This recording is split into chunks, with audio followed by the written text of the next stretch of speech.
Hey folks, it's William with All Solar Texas. If you are looking at the new Tesla Powerwall 3 but not sure how many batteries you need to achieve your energy goals, stay tuned. I'll break it down for you in this video.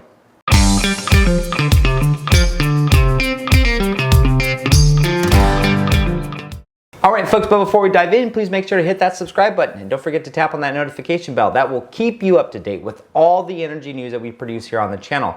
We continue to put out new content to help you make an informed decision as a solar consumer. And if you have any questions or if you're looking to going solar and you're in the Texas solar market and you just want to be treated fairly, you don't want the used car sale deal and all of that, reach out to us, give us a call, text message us, email us, check out our website. We're here to help and we respond quickly. All right, so one of the most frequently asked questions that we get here on the channel is, how many batteries do I need? Now, that is a loaded question. If you've ever asked a solar representative that before, you're probably going to get the same answer that I'm going to give you, which is it depends. Now, that isn't a cop-out, that isn't a way of us working around to be totally open and honest and transparent with you. That's just the reality. I use this analogy. Let's say that I gave your household 1 gallon of milk to drink and say, okay, how long would that gallon of milk last you? Well, if you're just a husband and wife, there's only 2 of you, there's no kids in the house, there's no other family members living in the house, it may take your household 3 or 4 days to work through that gallon of milk. Now, if I say give that same gallon of milk to a family of 5 with 3 young children, well, that may only last them a day. So what is the difference there? The difference is the supply or the capacity, which is 1 gallon of milk. But we also have consumption. How much of that supply is being consumed by the household? Electricity and batteries are the same exact concept. You have a certain amount of battery storage, which we measure in kilowatt hours, and then you have a certain amount of consumption for that household, which we also measure in kilowatt hours. So when you're looking at how many batteries do I need, first I have to figure out, well, what are your energy goals? Is your goal to be completely off grid? That's going to be a certain type of battery and a certain quantity and capacity of battery.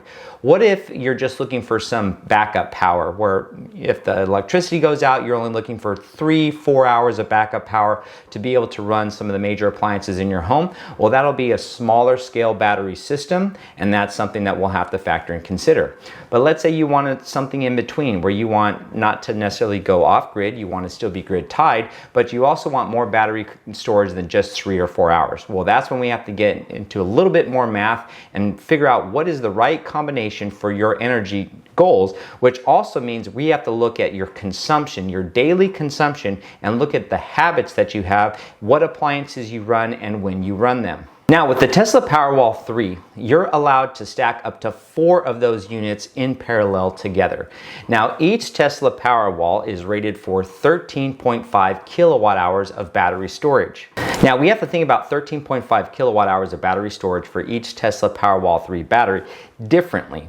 Each battery, and this goes for all batteries on the market, really only allow you 80% depth of discharge. So if you're purchasing a battery that you think is going to give you 13.5 kilowatt hours of battery, it's really not. It's only going to give you 10.8 kilowatt hours of battery, because in order to maintain the warranty and keep the health of the battery, you're only allowed to discharge up to 80% of that battery before you need to recharge it. So you'll lose about 20% battery capacity, access to that extra 20% of battery capacity, just because you want to operate that battery within the terms of the warranty. Now, if you're allowed to put 4 of those Tesla Powerwall 3s together, you're looking at just over 40 kilowatt hours of backup battery power per day without it having to refuel or recharge. That's still a lot.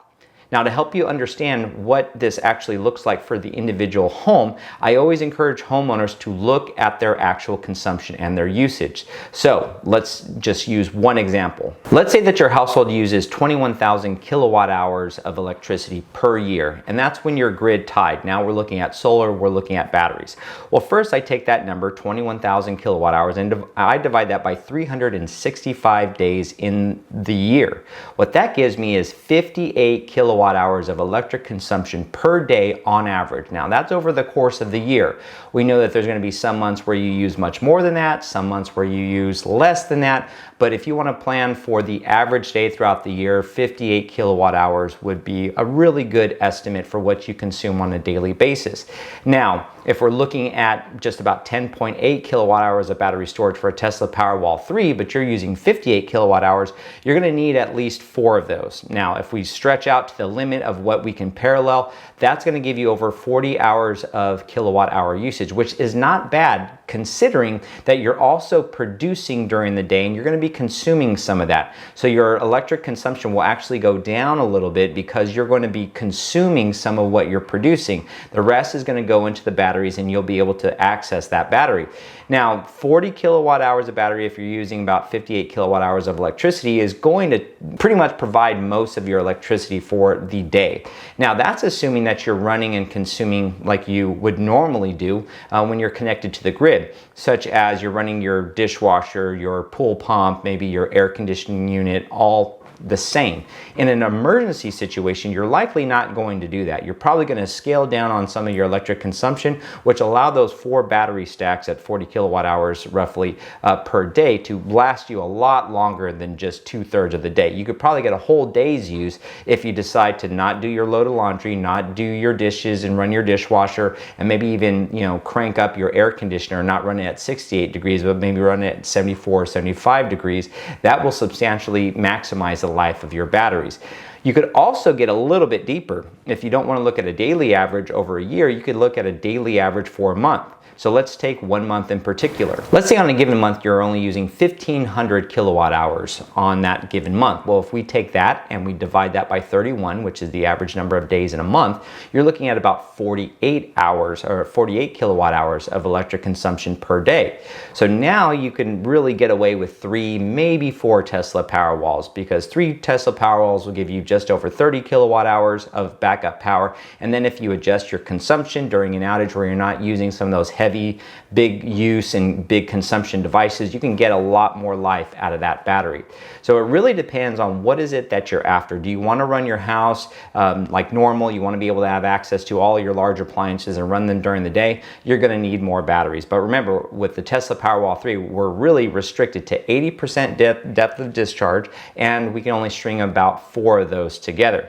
So if you're looking at your daily consumption, make sure that you understand when is the most common time that you're going to be experiencing blackouts. Sometimes the most experienced blackouts happen in the summer when there's rolling brownouts, rolling blackouts. If that's the case, most of our consumption happens during the summer, and you may want to opt for the 4 batteries. But if you're looking at winter time and you're looking at some potential issues there where, like the last winter storm Uri, where there was a big freeze that came through and knocked out power, but you know that you have propane and a gas heater, so you're not going to use as much of electricity, then you could probably get away with scaling down to maybe 1 or 2 battery units. Either way how you look at it, you can string together 4 Tesla Powerwall 3s and it could provide you with a lot of backup battery storage. Just keep in mind of what your energy goals are. Make sure that you're not consuming electricity and running the high demand appliances during an outage like you normally would if the power was on, because you'll get more life of out of your battery doing it that way. And make sure that you understand that you're only going to get access to about 80% of that battery on a given day because of that depth of discharge. Now, at the end, when you think about how much battery you want and whether or not you decide to even go with the Tesla Powerwall 3, there are other batteries on the market that will give you more battery capacity.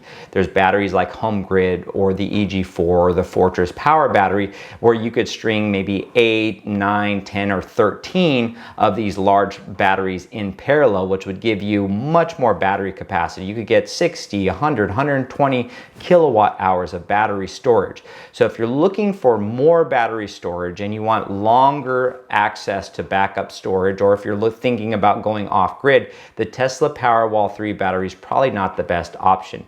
But if you're looking just for several hours of backup power and you want to be able to maybe have some time of use backup power where you're using off of the battery instead of pulling off the grid at more expensive rates, the Tesla Powerwall 3 is a great option.